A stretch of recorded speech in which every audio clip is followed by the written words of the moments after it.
Good evening. Welcome back to our channel. The COVID-19 Wuhan coronavirus epidemic is affecting nearly everyone in the United States, directly or indirectly. Not being able to leave your home, not being able to go to work.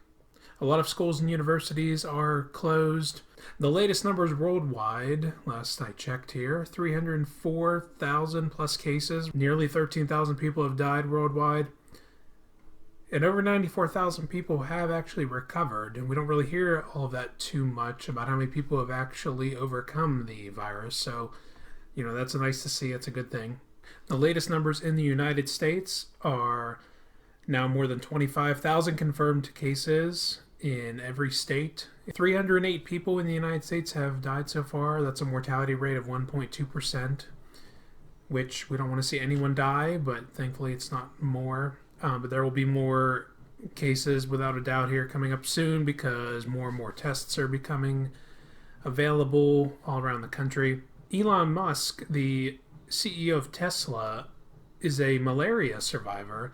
And on March 6th, he tweeted out that this panic is dumb. And this week, on Wednesday the 18th, he said the panic will cause more harm than the virus, if not already. And he was very resistant to shuttering his factories and his manufacturing while this is all going on. I tweeted out a hashtag that's been trending around, China lied, people died.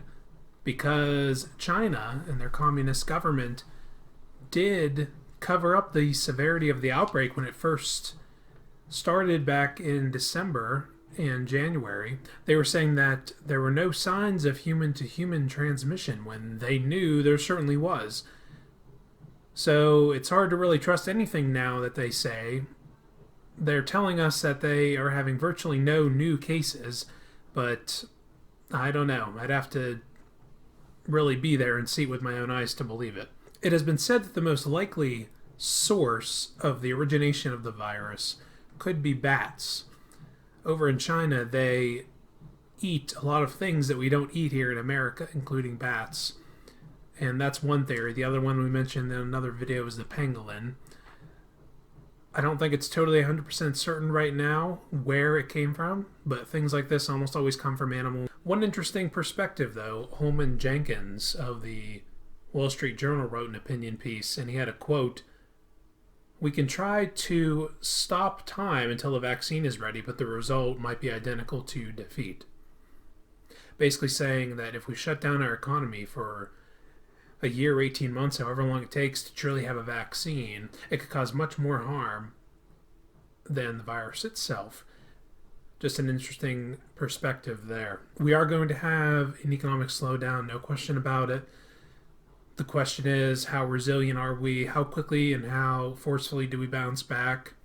How many people become unemployed? How many businesses have to close temporarily or perhaps permanently? We just have to wait and see how it all plays out. There's a lot of speculation, but some of it is very doom and gloom, and I'm not sure totally that we're going to see that.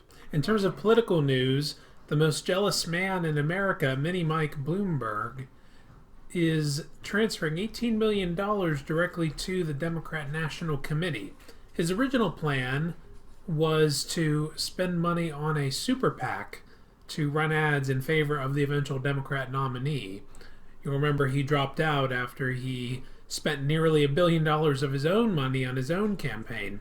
So Mike, you're just throwing more money down the drain, buddy. Sleepy Joe Obiden is not going to defeat Donald Trump, most likely. Kremlin Bernie Sanders is still in the race, and it remains to be seen whether he's going to drop out or not, or just wait until the convention. Last time he did endorse crooked Hillary Clinton before the convention, but he did not suspend his campaign, so the delegates that were pledged to him still voted for him at the convention. So we'll see if that happens this time. Right now he's in the process of getting the communism beat out of him. He's getting crushed in every primary recently to Sleepy Joe Obiden. I think the praising of Fidel Castro's literacy program and other things Castro did was a big turning point in this race. That seems to be when Sanders collapsed, which is a good thing, that there's still common sense even in the Democrat Party to not nominate a communist. Sleepy Joe Biden now has a studio in his home. He's doing virtual town halls, and he looks pretty sleepy when he's doing them. That's the only way he's campaigning right now due to the virus outbreak. I'm sure he's resting up. We wish everyone the best. If you or anyone you know is sick, you have our thoughts and sympathies, and we're praying for you. And we're going to get through this. This is a war against an invisible enemy, the virus, and we're going to win. That's what we do in America. We win these wars. We'll win this time. Hang in there. Take care. Like and subscribe, and follow us on Twitter.